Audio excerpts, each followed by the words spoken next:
Okay, Chapter 2, Section 7, Graphing Absolute Value Equations. The standard form of an absolute value equation looks like this. Y equals A times the absolute value of x minus h plus k. And if you remember, these straight lines just mean absolute value, and we've talked about them before, except now we're talking about them in two variable instead of one variable. Absolute value just measures the distance of the number inside of the lines from 0. Let me say that again. Absolute value measures the distance of the number inside the lines from 0. So it's measuring distance, all right? Always positive.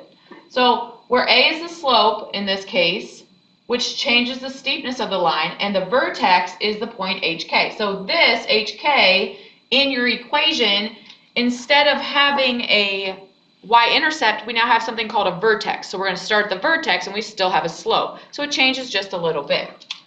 Vertex is the minimum or maximum point on a graph where it changes directions. Now let me demonstrate this for you. Okay, so let's say I have this equation, y equals 2 times the absolute value of x minus 1 plus 1. If I were to make an xy table, and you probably did lots of these in Algebra 1, okay, so that I could graph the line, have points, and graph this instead of line, absolute value, and I took this point 2 and plugged it in for x, okay, and I did this. So I had 2 times the absolute value of 2 minus 1 plus 1. If I solve that, and I'm going to do it in my head since I don't have much room here, so the absolute value of 2 minus 1 is 1. So the absolute value of 1 is 1. So 2 times 1 plus 1. So equals 2 times 1 plus 1. 2 plus 1 is 3. So my first pair or point on that line is 2, 3, where x is 2 and y is 3. Now let's plug in 1. So I have 2 times the absolute value of 1 minus 1 plus 1 equals 2 times 0 is 0. So I have 0 plus 1, so 1. So 1, 1 is my next point. Now I have to plug in the point 0. So I have 2 times the absolute value of 0 minus 1 plus 1. So I have the absolute value of negative 1 is 1.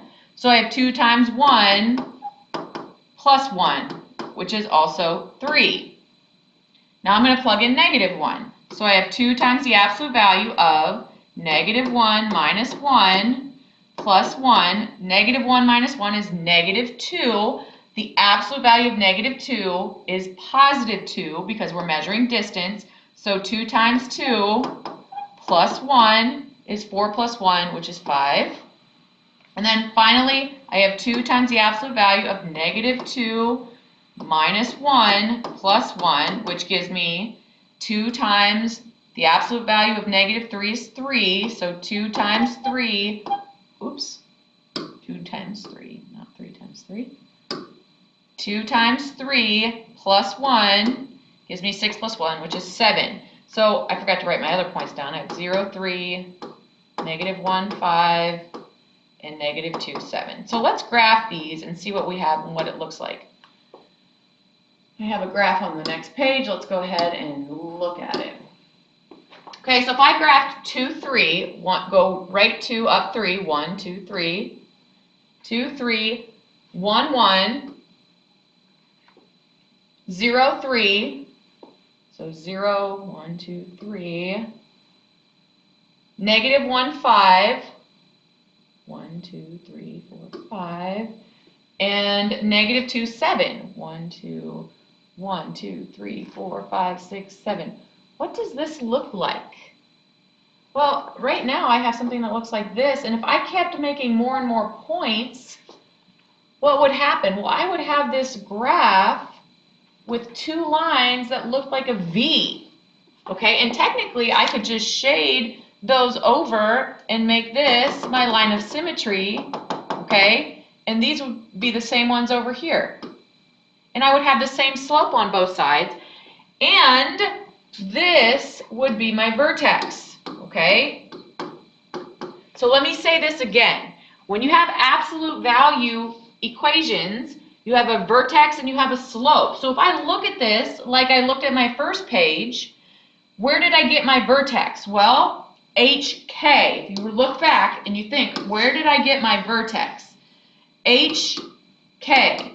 So let's go back over at my line here. HK in this equation, y equals 2 times x minus 1 plus 1. HK in that are 1. Oh, I missed the 1. Didn't write.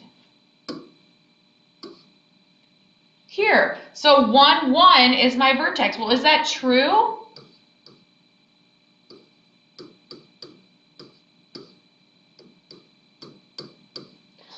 It is. Now, the trickiest part about this is you have to think this, because it's negative, that first point, you have to think opposite. So this, even though there's a minus sign in front of that, we think opposite. And the reason we do that is because it's in absolute value symbols.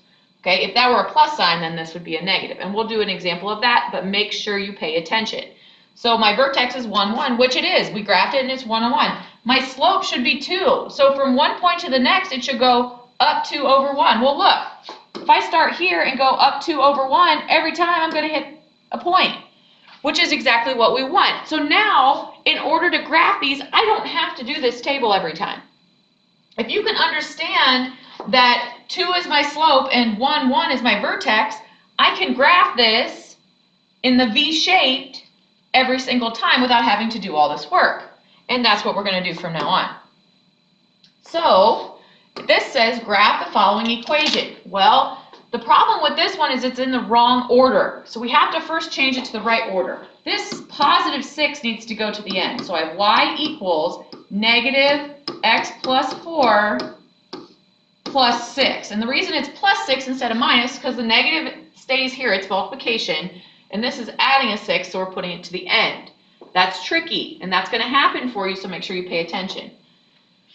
Now, what is my HK? HK, if you remember, are the two numbers, one on the inside and one on the outside. That's addition or subtraction. So this is H and this is K. Now, remember, second thing I told you you had to be careful is the symbol. Minus on the inside of those absolute value symbols means positive, and positive means negative. So this one's negative 4. Make sure you catch that. On the outside is positive 6. That stays the same because it's not in those absolute value symbols. So make sure you think opposite on the inside of the absolute value symbols. And what is your slope? Well, slope is the A value in the front right here. So I'm going to take, this is my A value. It's just negative or negative 1. So A value equals negative 1. Okay, that's where I got my information. So now I'm going to graph that. Negative 4, 6. So 1, 2, 3, 4. Negative 4. 1, 2, 3, 4, 5, 6. And my A value is negative 1. That means I'm going to go down 1, right 1. So we have an upside down V in this case, or a mountain, or whatever you want to call it.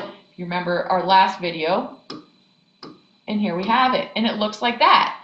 So when I graph this, I start here, and I go here, and I start here, and I go here. Now, Math Excel will have a special tool for you in order to graph absolute values. You have to pick your vertex, and then you pick one other point, and it'll magically graph a V for you. Okay, you're not going to graph two separate lines like I did. And if you need help, come find me, or I can make a video on how to do that. Okay, let's do another one. For this one, oh, let me go single page, so we don't have two. For this one, my HK is in one inside the absolute value, one on the outside. Well, since there's nothing there, okay, my HK is just 0 for H, and K is negative 2. Okay, since there's nothing there, it's 0. And then for my A value, it's negative 1/2. So when I graph this, I go 0, negative 2, and I'm going to go down 1 over 2, down 1 over 2 because of the negative 1/2. And then I'm going to go the other way and just mirror the same thing. And then I'm going to graph my lines.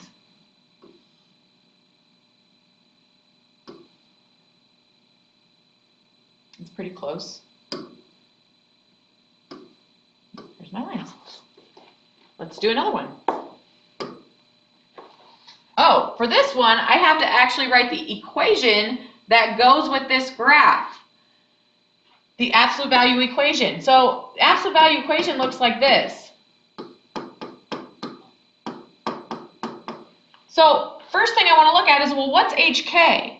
What's this point right here? Well, it's 0, negative 2. So if I were to plug in 0, negative 2 over here for H and K, it would be here. Kind of squeezing that in there.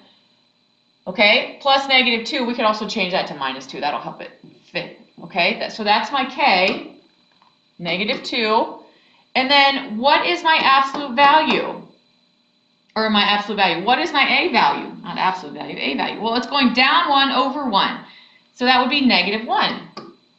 So y equals negative 1 times x minus 0 minus absolute value of x minus 0 minus 2. If you simplify this, it could also look like this. Y equals negative x, absolute value of x, minus 2. Because x minus 0 is x, and the negative 1 is the same thing as negative. Okay, so we did the opposite thing here. We wrote the equation given the graph, and you will have to do that as well. Okay, and that's as far as we're going to go for this video. And I'll go ahead and make the next video.